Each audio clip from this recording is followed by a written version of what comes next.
Hey, so this is the introduction to section 2. I know you don't have a ton of shooting for this first project, but I still wanted to start covering some of the implications. These are the parts recommended to read for this section assignment right over here. Now, some of the things I'm about to say, you probably want to take notes on so you can kind of think about them when you are out shooting, maybe this week, but definitely next week. You see, black and white photographers know that one of the primary tools of their compositional trade is the edge, the line between white and black. A hard edge between light and dark becomes a black shape on a white background or a white shape on a black background. Life doesn't usually present us with obvious hard edges between black and white to photograph. Finding these edges requires developing a special kind of vision.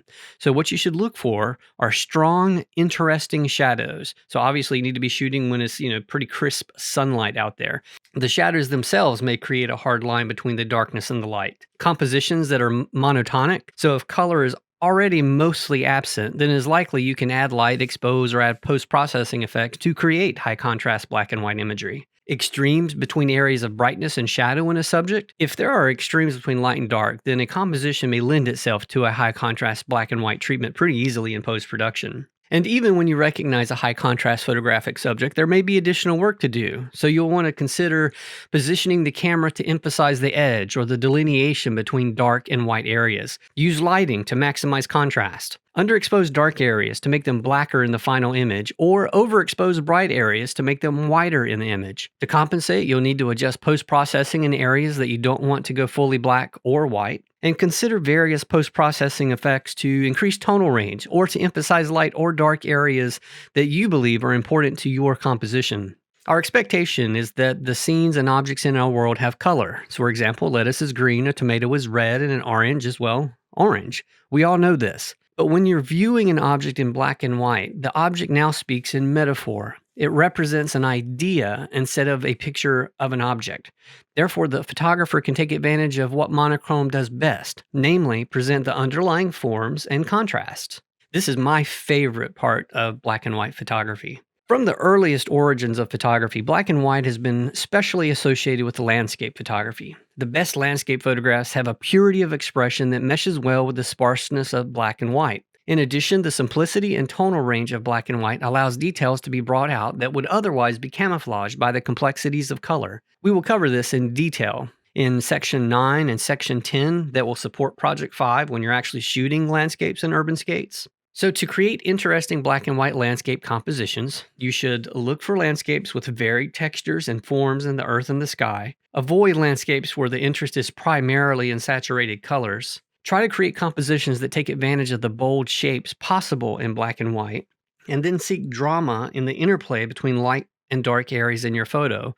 And as always, make sure you have a minimum of a strong foreground, midground, and background. By having objects very close to the camera while you're photographing a deep space helps translate that 3D world, that depth that's in a 3D world, into that 2D composition that's just going to be a flat image on a computer monitor or on a print. Visual implication. A black and white photograph shows the full spectrum of a world full of color, but monotonically. By stripping the color from a scene, the photograph adds mystery. When black and white is done correctly, we don't always know what we're looking at. There's a sense of ambiguity and hopefully profound mystery. Ambiguity causes a double take. It engages the viewer, and it makes the viewer spend time with this image. This is a good initial goal for any work of art because when the time is spent deciphering the image, the viewer may progress to a deeper relationship with the work, so that when the image is studied carefully and pursued to its logical extreme, certain visual implications can be drawn. Ideally, visual new take. I need a new take. Ideally, visual ambiguity should be set up so that looking at the photo long enough makes the real subject matter apparent, as opposed to the superficial first apparent subject. Black and white photography that uses visual implication works on a kind of a pun. The viewer gets a frisson of delight and a sense of collaboration with the photographer when the real subject is uncovered. To create images that take advantage of this ambiguity and visual implication, you should look for subject matter that can be interpreted visually in more than one way. Use positioning, framing, focus, and exposure to exploit the visual ambiguity by highlighting secondary visual meanings. Be aware that the camera angle, the choice of lens, can be particularly important when creating visually ambiguous imagery. Post-process images to keep that sense of mystery alive, and work to create photos whose visual meaning can only be decoded a bit at a time. So seeing in black and white is kind of the biggest part.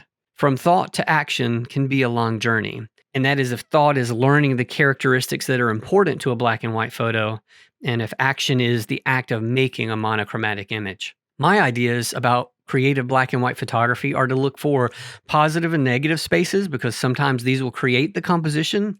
The level of contrast within the image, because high contrast often works well for black and white. Formalism in composition, since design becomes extremely important to the success or failure of a monochromatic image.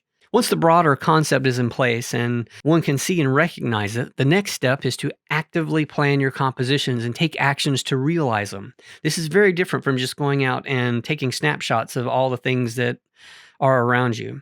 Beyond action is creation, and in today's digital world, part of creation is processing. And this is no different than it ever was. The darkroom, for example, was an important part of Ansel Adams' creative process.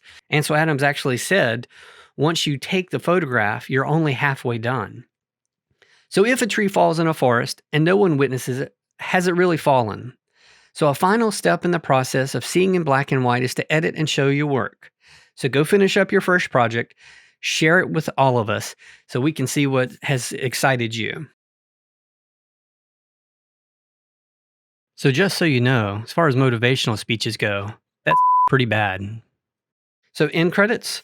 For this video, again, I want you to be connected to the author Harold Davis. I've used some of my own thoughts and words in this video, but some words, and as usual, the good ones, come directly from, in full or part, the Creative Black and White Digital Photography Tips and Techniques, second edition, written by Harold Davis. Specifically, I use parts from sections titled Contrast, Color Implied, The Tonal Landscape, Visual Implication, and Seeing in Black and White. So I hope you enjoy this week's videos.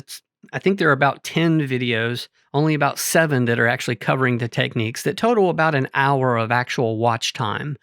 But they're fairly complicated in that I know you're going to have to rewatch them more than once to be able to perform the techniques. What I recommend doing is watch the video straight out and then go back and rewatch it and practice the techniques step by step, pausing the video where you need to so that you can do the step. And that's the best way to get it. That way you'll learn it by seeing and hearing it, but then you'll learn it by seeing, hearing, and doing it. And the way that connects in your brain kind of locks it in a deeper part of your memory. Anyway, I hope this helps. Take care.